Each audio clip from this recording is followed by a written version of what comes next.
everybody wants to get united. Like, what we gotta do is meet everybody on 149th Street at the bench. Today, I'm going to teach you guys all about negative space management in graffiti. I'm going to teach you guys exactly what it is, how it works, and how it can help you improve your hand styles, throwies, and pieces. And for this, I'm going to walk you step by step. That way, you really understand the topic, and towards the end, we'll go over real-world examples as well, so you can see all that information in use. So, right off the bat, we got to answer the question, what is negative space management? And what's the goal of negative space management? What's the point of it all? So, negative space management essentially is how we as the artists handle the empty space that our letters and our name creates. And the goal of negative space is to make each letter one cohesive word. So we don't want one letter's negative space to interfere with another letter and its other fundamentals. Negative space essentially allows for our eye and the reader's eye to travel from one side of your hand style throw your piece to the other side, allowing them to easily flow through your name and read your name effectively. So overall, we're looking to control negative space. So what different kinds of negative spaces can we expect to see as we do graffiti? The first and the most common is going to be your open and your closed counters. Now, an open counter is when you have a negative space, as indicated by the red lines, that is partially enclosed by letter structure, as we see right there with the G itself. You'll notice this section right here is opened. There's no letter structure blocking that area. So negative space is able to flow in and out of that open counter.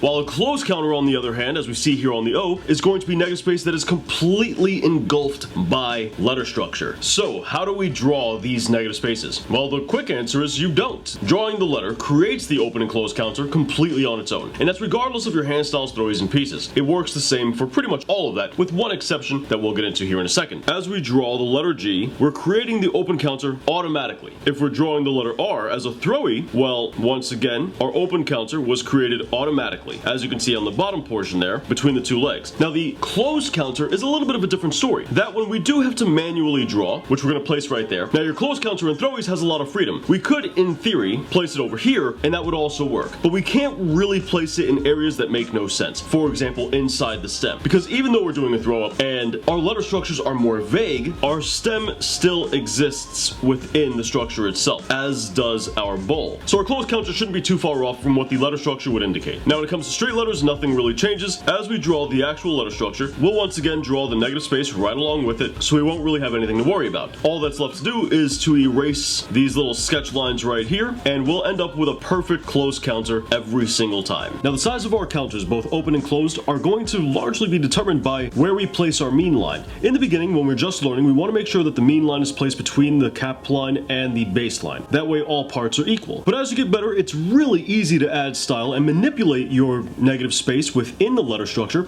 by moving your mean line up and down slightly. This will drastically change the proportions of your letters, and as a result, also change your negative space as well. Similar to this, we can also bend and tilt our baseline and cap line for a very similar effect as well. If you find that you're having trouble with the size of your negative space, double check that mean line. Make sure it's in the center. That tends to be a huge problem for newer graffiti artists, and this will throw off the way your actual letter structures are built. Now, if you've watched this video and you've learned a little something, then you're gonna love our book that we published. It's a comprehensive guide to graffiti's fundamentals, teaching you everything you need to know, giving you decades worth of information in one simple, easy read-through. You'll learn all about how to flow, how to find your style, how to get out of the toy phase, how to evolve your style. Like I said before, each one of graffiti's fundamentals is something that you'll also be learning throughout this book, and we go into such ridiculous depth. Despite all that depth, it's still easy to follow along with the book because we have hundreds of pictures from cover to cover to help hold your hand through the learning process. This makes it perfect for anybody just starting in graffiti day one with no experience. But the amount of depth we have and the amount of detail we go into with each and every single lesson, answering questions that have never been answered in graffiti before, makes it perfect for anybody who's more experienced in graffiti, regardless if you have 10, 20, 30, 40, 50 years in the game. Check out digital copies over at theartistblock.inc, and we're extending our July 4th sale. So use the coupon code 250 for an extra 15% off when you pick up the digital ebook at the Artist Block. Now, if you are more into the physical copies of the book, then check our book out over on Amazon. We have a link to both of those in the description down below for you. So that wraps up counters. But another negative space that we're going to run into a lot is going to be the space between two different letters. For example, this area between the G and the R, this area between the R and the I, and this area between the I and the M. Now, these areas right here are really crucial for our graffiti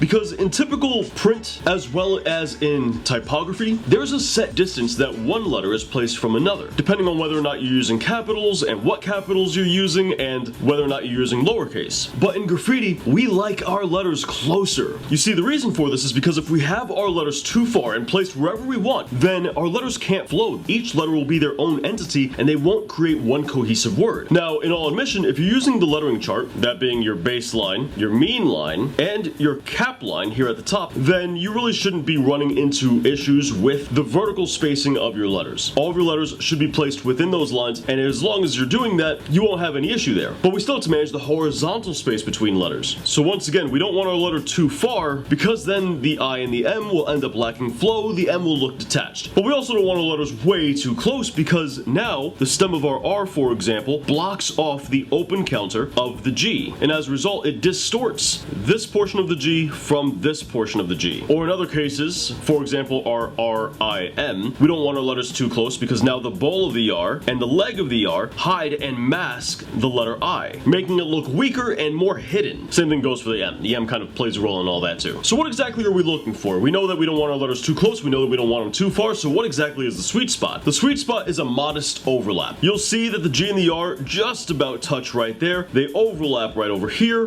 The R and the I overlap just a little bit in those areas, as does the I and the M. But there's still a lot of good negative space between our letters. For example, all of this area is still maintained here, as is this area between the I and the M, and we still have a good amount of negative space between the R and the G. That negative space is important. It helps our letters to establish their structure. It allows their structure to be seen and to actually exist and develop. So you need negative space. And that stays true of your hand styles, throwies, and your pieces. With throwies, we'll get into that and how it handles negative space here in a minute. But as far as basic pieces are concerned, you'll see that this very same thing stays true. And when things do overlap, you have the benefit of line work in order to help establish, develop, and differentiate one letter from another. Now, having additional line work isn't a luxury that hand styles get to have, but if you learn this lesson for your hand styles, then you'll be able to easily apply it to your throwies and your pieces as well. The next negative space we're dealing with is valleys. Now, a valley is essentially when you have a dip of negative space between two high points. So let's say, for example, this high point on the K and this high point right here. You draw a line between those two, the negative space that happens between those is your valley. So how exactly are valleys useful? And do we need them? The answer is yeah, we definitely need them for all forms of graffiti. They really help to distinguish one letter from another, especially in throwies. And throwies use these immensely, but you'll essentially see them happen between two letters. Sometimes they're small, sometimes they're large, but this helps us differentiate one letter from another. As we push our letters closer together, we diminish the valleys, we get rid of them, and that's kind of what leads to the letter being harder to read. If you have good positioning, as we previously discussed, where you have a slight overlap, then you won't have any issue with your valleys so long as your letter structure was drawn nice and clean. That's for hand styles though. For throwies, you'll see that they have a ton of tiny valleys between different letters and different sections of a single letter. This once again helps us to differentiate one letter from another, and in throwies this is really important because we're lacking a lot of that negative space between two different letters. You'll notice between each letter we don't have a lot of negative space. Between the F and the E there's none. We only get a tiny bit between the D and the I. So for throwies, a lot of our negative space is coming from these valleys, and that makes them crucial to developing structure in our actual throwie itself. And the same thing goes for our pieces, where we have two high points and the negative space between these 2 points is the valley. Now, negative space in graffiti is very situational. Sometimes it can add weight to an image, while other times it can actually take weight away. And because part of weight, as you'll learn throughout these tutorials, has to do with attention, negative space can also bring more attention to an area, or it can actually take attention away from an area.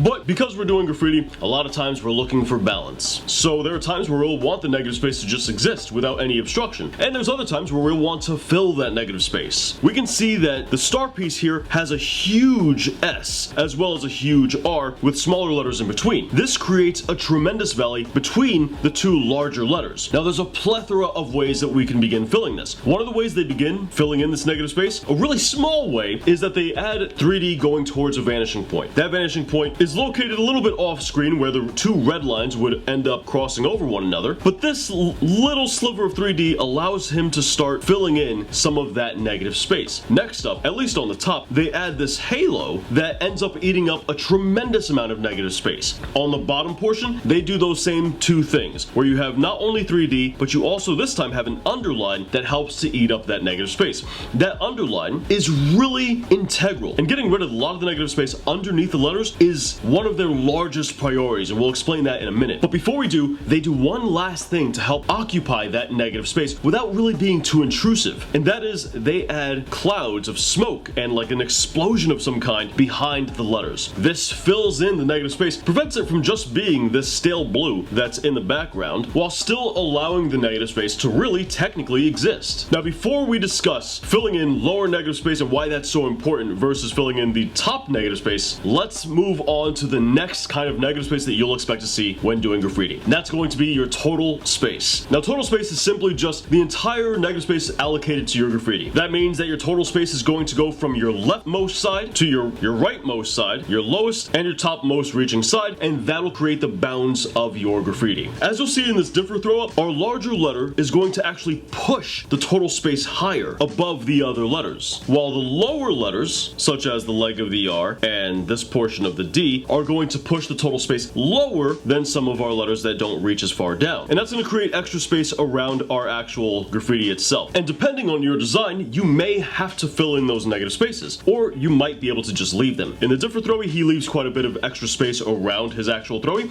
and it works out perfectly fine. Same thing can be said for this hand style right here, where we have a ton of negative space over here, and other various areas where we still have lingering negative space as well. They did a pretty good job balancing their hand style, so they don't really need to fill in all of these negative spaces because none of these spaces are really hurting their hand style. And once again, their hand style has accounted for its valleys and other such things, so they can leave the extra space around their tag. And the very same thing can be said for this star piece here. Now, this brings us to sliding letters higher or lower. When we slide a letter higher, we're going to build negative space underneath our letter structure. When we slide a letter lower, we're going to have negative space above the letter structure. Now, negative space that's below our letters is a lot more crucial than the negative space above our letters. And we can actually demonstrate this with a real world example. I think this is actually the same exact example I used the last time I taught this, but using our phone here, if we have our phone suspended in midair and we let go of it, it falls. There's anticipation for gravity to take effect. But if we have that very same phone and there's negative space above our phone, nothing happens. Nobody cares if there's negative space up here. The phone is stable, it's not at risk of doing anything, there's no anticipation for gravity to take effect. Now, in every single art form, no matter what it is, including your hand styles, throwaways, and pieces, there's always the anticipation of gravity. It's a bit of an illusion that happens when we draw just about everything. Human brains want to naturally apply gravity to any scenario, including artwork. So when we circle back around to the star piece, the negative space underneath the T and the A is going to be adding a lot more visual weight than the negative space above the T and the A, despite the fact that the negative space above the T and the A is so much larger. Now, that's not to say that the negative space above the T and the A isn't going to add any weight at all. It certainly is. It's just going to add less. And that's because it looks as if the letters are cradling that negative space. The letters themselves carry that negative space. So that weight gets lifted off of our shoulders and the letters take care of it. But the same can't be said for the negative space underneath the letters.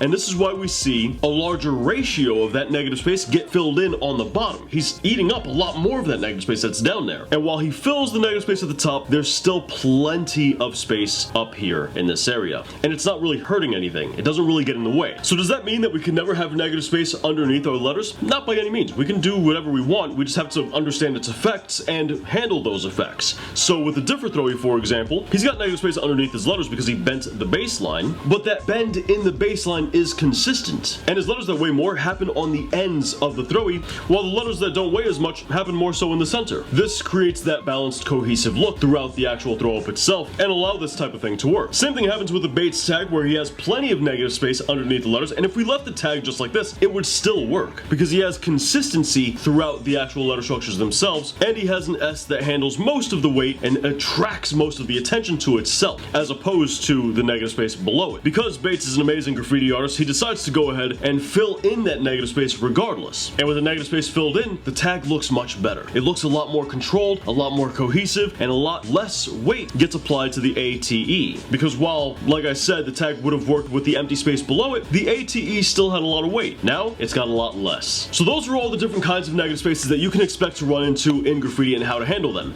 But what about problematic letters? We all know the letters I'm talking about. The letters that push one another away and they give everybody a headache, especially when you just start off. Letters like T, L, even letters like V and A can be problematic with their more diagonal structure. How do we handle these? It's really simple. As you see with the L and the T, it can be really difficult for letters to get within this red area. We said before that we would like a slight overlap with our letters, but because this portion pushes the other letter away so much, it's hard to handle all of this negative space. But remember what we said previously. Negative space above letter structure isn't as detrimental as negative space below letter structure. That said, we can still fill these negative spaces really easily, and there's a million different ways to do this. Keep in mind this works for the T as well. We're showing the L, but this also works for the T. We can start off with a little bit of a lean, and if you lean your letter, regardless whether you're leaning it to the right or you're leaning it to the left, you'll notice that it actually slims down the negative space. There's less of it, and that makes it easier for another letter to scooch on closer to the actual L or the T. Once again, this works for both. We also have the option of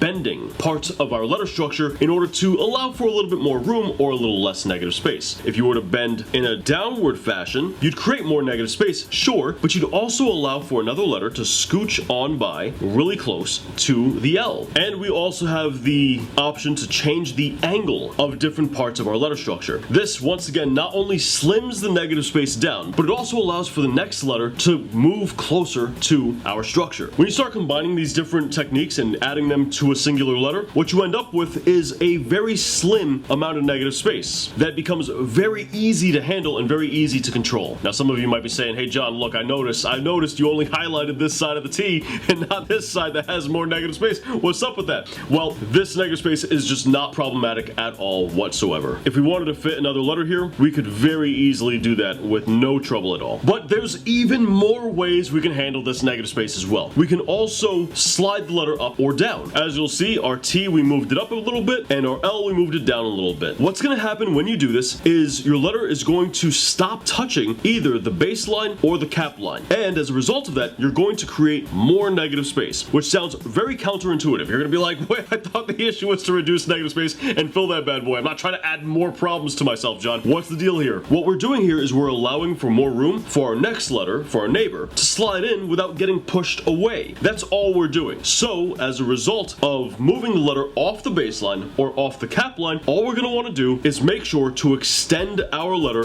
back down to the baseline or back up to the cap line. By doing that, we allow ourselves to maintain the actual structure itself and slide another letter right on by. Now you can combine this with the previous examples like we showed here, and suddenly you have no more issues with any of these letters for the rest of your life. It becomes that easy. That wraps up our negative space management tutorial. If you guys have any questions regarding anything we went over in today's video, let me know in the comments down below. I'm usually pretty active in my comment section. Also, while you're down there, don't forget about our book and our coupon code. If you missed out on the July 4th coupon and you still want a discount, use the code LEARN. It's an exclusive discount for anybody watching the tutorial series. It'll also give you 15% off the digital copy of the book. Now, if you want to continue learning graffiti, then be sure to check out this tutorial playlist right up here with the best graffiti information you can find anywhere online. And right down here, you'll find more graffiti content. As always, I want to thank you guys for watching. I'll catch you back here next week.